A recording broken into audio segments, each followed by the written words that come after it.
सतीश भाई, पहले तो बहुत बहुत धन्यवाद और मुबारक। आपको भी। ठीक है, आप इस लड़ाई में साथ थे, हम सब मिलकर एक टीम की तरह लड़ रहे थे। हमारी पुलिस से झड़प भी हुई, तमाम हमारे साथ बदतमीजियाँ की गई, तमाम हमारे साथ बदसलूकी की गई, लेकिन हम डटे रहे। तो आज इस बात की खुशी है कि कहीं ना कहीं सुप्रीम कोर्ट ने हाई कोर्ट के उस गलत फैसले को बदल दिया, उस पर रोक लगा दी, जहां पर एक वहशी बलात्कारी हत्यारे को रिहा किया जा रहा था, जमानत देने की कोशिश की जा रही थी। लेकिन मैं ये जानना चाहता हूँ कि जो 3-4 हफ्ते का समय दिया है सुप्रीम कोर्ट ने कि उसके बाद फिर से सुनवाई होगी, इसका मतलब क्या है? इसका मतलब ये है कि जो आज की सुनवाई है, मैंने उसका पूरा हियरिंग का पार्ट पढ़ा, समझा। उससे मुझे लगता है एक तो जो ये हमें टेम्परेरी मिला है वो रिलीफ, वो टेम्परेरी है, वो परमानेंट नहीं है। नेक्स्ट डेट हियरिंग जनवरी में है, तब जाके हमें पता चलेगा कि हमें पूर्ण सफलता मिली है या नहीं मिली है। अभी एसएलपी जब डलती है तो एसएलपी में सबसे पहला काम होता है एडमिट का, कि एसएलपी को एडमिट कर लिया गया है, स्वीकार कर लिया गया है, और उसको जिसको हमने पार्टी बनाया है, एक्यूज को पार्टी बनाया, उस एक्यूज को नोटिस भेज दिए जाते हैं। तो एक्यूज को नोटिस कर दिया गया है, अभी इतना हुआ है, इसे हम पूर्ण सफलता ना मानें। एक रिलीफ है, टेम्परेरी रिलीफ है। 3 हफ्ते या 4 हफ्ते बाद जो भी डेट आएगी उस डेट पर फिर सुनवाई होगी, आर्गूमेंट होंगे। पर मुझे जो लगता है इस आर्गूमेंट में जो चीफ जस्टिस साहब ने कहा है कि हाई कोर्ट जो अगर किसी भी सज़ा को रद्द करता है और दोषी को आज़ादी देता है, नियम ये कहता है कि उसकी आज़ादी को ना बदला जाए। आप इस बात को पूरी गहराई से लीजिए कि नियम क्या कहता है, क्योंकि देश नियम से और कानून से चलता अच्छा, है। मुझे एक बात बताइए, क्योंकि आप वकील भी हैं, हाई कोर्ट सुप्रीम कोर्ट में प्रैक्टिस करते हैं, हमने देखा है तमाम पिछले कुछ सालों में हाई कोर्ट ऐसे फैसले दे रहा है जिसको सुप्रीम कोर्ट बदलता है। बिल्किस बानो का मामला था, जमानत किसने दी 11 बलात्कारियों को? हाई कोर्ट ने। सुप्रीम कोर्ट ने उस फैसले को बदला, वापस उनको जेल भेजा।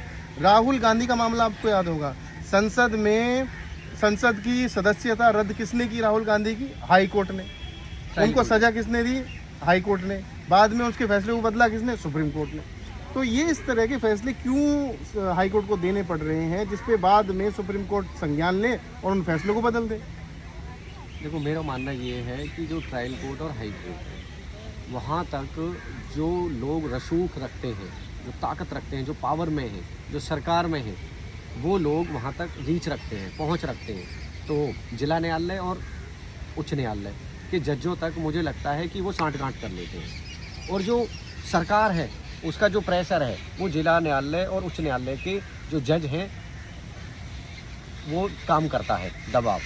लेकिन सुप्रीम कोर्ट पर नहीं करता है। क्यों? सुप्रीम कोर्ट के जो जस्टिस हैं उनका जो लेवल है, जो उनकी जो रीच है, वहाँ तक उनकी नहीं है सरकार की। तो यहाँ पर आकर जो फैसले बदले जाते हैं वो इसीलिए बदले जाते हैं कि यहाँ के जो जस्टिस हैं वो कहीं ना कहीं सरकार से ना दबते हैं ना डरते हैं। लेकिन इसमें ये बड़ा सवाल भी तो खड़ा होता है ना कि इस तरीके से तो जनता का जो विश्वास है वो लोअर कोर्ट और हाई कोर्ट पर धीरे धीरे खत्म होता चला जाएगा। हर व्यक्ति सुप्रीम कोर्ट पर आश्रित रहे कि सुप्रीम कोर्ट ही फाइनल डिसीजन देगा, और सुप्रीम कोर्ट भी कितने केसेस लेगा? करोड़ों केसेस तो पेंडिंग है भारत में आज भी, चाहे वो बलात्कार, हत्या, एक्सटॉर्शन या किसी भी चीज़ के हों। तो ये एक, आपको नहीं लगता ये गंभीर बात है कि हाई कोर्ट और लोअर कोर्ट इस तरह के फैसले देते हैं जिससे जनता में धीरे धीरे उनके प्रति विश्वास कम होता है? ये बहुत गंभीर विषय है, और मेरे को 12 साल हो गए प्रैक्टिस करते करते, और मैंने देखा कि कोरोना के बाद जो हमारी न्याय व्यवस्था है वो पूरी तरह से ध्वस्त हो चुकी है। मैटर सुने नहीं जाते हैं। एक बेल मैटर, जमानत की याचिका है या स्टे मैटर प्रॉपर्टी का, वो ऐसे मैटर होते हैं जो बहुत अर्जेंट होते हैं, जिन्हें विद इन वीक डेट दे करके सुनवाई करके निपटाया जाता है। लेकिन आज जो अगर मैं जमानत या स्टे की बात करूं तो एक पलवल जिला न्यायालय में मेरा खुद का केस पेंडिंग है, जहां पर मैंने स्टे एप्लीकेशन लगा रखी है 3912 की, और उस एप्लीकेशन पे पिछले 3 महीने से सुनवाई नहीं है। डेट पे डेट मिल जाती है। तो आप समझिए कि किस तरह से जो आपराधिक प्रवृत्ति के लोग हैं और न्यायालय, वो मुझे लगता है कि उनकी जो थॉट प्रोसेस है, जो आइडियोलॉजी है, वो सेम हो गई है, और अब वो काम नहीं करना चाहते और हैं। वकील साहब, एक चीज़ और बताइए, ये तो इकलौता मामला था जो पूरे देश में हाईलाइट था, सेंगर वाला, पहले भी चला, अब भी चला, लेकिन ऐसे तो हज़ारों लाखों मामले हैं भारत में जहाँ पर बहन बेटियों का बलात्कार है या हत्या है या उनके साथ मार पिटाई या उनके साथ शोषण, पता नहीं किस किस तरह की वारदातें हैं। जैसे अभी एक और सुर्खियों में चल रहा है जो अंकिता भंडारी उत्तराखंड है, उनका केस है। तो क्या हर मुद्दे के लिए आम आदमी, हमारे जैसे आप जैसे आदमी सड़कों पर उतरे तब जाकर न्याय होगा? और कितनों के लिए सड़कों पर उतरा जाएगा? मतलब सुप्रीम कोर्ट को या हाई कोर्ट को या सरकार को क्या इस तरह के कानून नहीं बनाने चाहिए कि भैया जहाँ पर खुद ब खुद उनको न्याय मिले, या हर मुद्दे पर जो है पब्लिक को सड़कों पर उतरना पड़ेगा, लाठियाँ खानी पड़ेगी, पुलिस से झड़प करनी पड़ेगी, तभी जाकर उनको न्याय मिलेगा? अंकिता भंडारी का जो केस है उसको भी मैंने अच्छे से स्टडी किया हुआ है। अंकिता भंडारी एक गरीब परिवार से आती थी और जिस होटल में वो काम करती थी, जो होटल का मालिक था पुलकित आर्य, उसके पिता विनोद आर्य उत्तराखंड बीजेपी सरकार में मंत्री थे। और पुलकित आर्य जो मैंने एक्यूज, जो आज जेल में है, उनके ही पिता और उनके षड्यंत्र के कारण ये कहानी रची गई थी कि अंकिता भंडारी दिल्ली के वीवीआईपी जो बीजेपी के राष्ट्रीय महासचिव हैं, जिनका नाम दुष्यंत कुमार गौतम है, जो उत्तराखंड बीजेपी के प्रभारी हैं, उन्हें सेवा देनी है। सेवा का मतलब है उनके साथ उन्हें सोना है, शारीरिक संबंध बनाना है, उन पर प्रेशर दबाव बनाया गया, लेकिन उन्होंने मना कर दिया। और जब उन्होंने मना किया तो उनके साथ फिजिकल टॉर्चर किया गया और आखिरकार उस टॉर्चर से उनकी मौत हो जाती है और उन्हें नहर में फेंक दिया जाता है। अब उन 3 जो पुलकित आर्य हैं और 2 मैनेजर हैं, उनको तो सज़ा मिल गई, लेकिन जो असली आरोपी हैं, जिनके लिए सर्विस मांगी गई थी, जिनके लिए कहा गया था कि आपको उनके साथ संबंध बनाना है, उन तक कोई इन्वेस्टिगेशन, कोई कुछ नहीं। क्यों? क्योंकि उनके जो सबूत भी थे उन सबको मिटा दिया गया।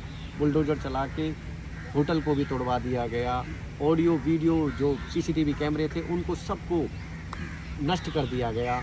तो इसमें आप समझिए न्याय की जो न्याय व्यवस्था है ना, वो भी इतनी पूरी तरह से मजबूत नहीं है, क्योंकि न्याय व्यवस्था भी कहीं ना कहीं सरकारों से जुड़ी हुई है। अब जैसे राज्य सरकार है, सेंटर है, सेंटर की एजेंसियां हैं, राज्य सरकार की पुलिस है। जो अगर पुलिस और सेंटर की एजेंसियां ढंग से जांच नहीं करेंगी तो न्याय व्यवस्था क्या करेगी? न्याय व्यवस्था को तो फाइल चाहिए ना, फाइल पे जो डॉक्यूमेंट्स होगा, जो कानून होगा, उसी के हिसाब से आदेश दिया जाएगा, उसी के हिसाब से जजमेंट दी जाएगी। और एक आखिरी सवाल कि क्या मजबूरी ऐसी आपको लग रही है कि जो सरकार है वो बार बार बलात्कारी हत्यारों को संरक्षण दे रही है? ठीक है, मैंने कई मामले में आपको बारी बारी गिनवाता हूँ। BHU के बलात्कारी छूटे, माला पहनाई गई, मिठाई खिलाई गई। बिल्किस बानो के बलात्कारी छूटे, माला पहनाई गई, मिठाई खिलाई गई। ठीक है, राम रहीम छूटा तो भाजपा के नेता उसको पापा जी कह रहे हैं। आशा राम बापू वो भी छूटा तो माला पहनाई गई, मिठाई खिलाई गई। उसके बाद कुलदीप सेंगर और इस तरह के तमाम मामले। और अंकिता भंडारी में तो अब तक कुछ हुआ ही नहीं है। तो ये सब जो चीज़ें हैं ये कहीं ना कहीं ये नहीं दर्शाती कि संरक्षण प्राप्त है। और ये कब से ट्रेंड चलने लगा भारत में, जहाँ पर महिलाओं को देवी माना जाता है, कि उनके बलात्कारी को आप छोड़ो, मिठाई खिलाओ, माला पहनाओ और जश्न मनाओ, ढोल बजाओ। और आसाराम बापू के मामले में तो बड़ी विचित्र बात देखने को मिली कि भगवान राम की तस्वीर के बराबर में आसाराम बापू की तस्वीर रखी गई और वहाँ पर आरती हो रही थी। मतलब वो राम जो एक महिला के सम्मान के लिए, एक वैश्य से उसको छुड़ाने के लिए युद्ध कर दिया, उसी के बराबर में तुम आसाराम की फोटो रख के उसकी आरती करते हो। क्या इसी भारत की कल्पना हमारे महापुरुषों ने की थी? तो क्या आपको नहीं लगता कि ये सरकार जो है बार बार बलात्कारियों को, हत्यारों को संरक्षण देने का काम करती है? देखिए, एक सिंपल सी सोच है, जैसी मैं सोच रखता हूँ मैं वैसा ही समर्थन रखता हूँ। जो अगर मैं खुद आपराधिक प्रवृत्ति का हूँ तो मैं जो अपराधी जो लोग हैं उन लोगों को बचाने का काम करूँगा। उन पर जो कानूनी हंटर है उसे कम चलाऊँगा। और जो अगर मैं उनके खिलाफ हूँ और मैं बिल्कुल न्यूट्रल हूँ, जस्टिस को मैं वो मानता हूँ, मेरी जो आइडियोलॉजी है वो संविधान में है, कानून में है, तो फिर वहाँ पर मैं किसी का फेवर नहीं करूँगा। अब जो सरकार है मौजूदा, जो उसमें दिल्ली में जो देश को चला रही हैं, वो खुद क्रिमिनल बैकग्राउंड से आते हैं, खुद देश के गृह मंत्री तड़ीपार रह चुके हैं, PO रह चुके हैं, प्रोक्लेम्ड ऑफेंडर। और आप लगाइए उन पे कैसे कैसे अपराध थे, हत्या के अपराध, अपहरण के अपराध, जासूसी के अपराध। ये अपराध हैं जो ये संगीन अपराध हैं, कोई ऐसे छोटे मोटे अपराध नहीं है। जब इतने बड़े बड़े देश के नेता ऐसे अपराधों में से निकल कर chief minister, home minister, prime minister बन रहे हैं तो देश के हालात क्या होंगे, देश कहाँ जाएगा, ये आप अच्छे से समझ लीजिए। चलो बहुत बहुत धन्यवाद वकील Thank you, साहब और शुक्रिया मेरे आपका साथी सतीश भाई। धन्यवाद।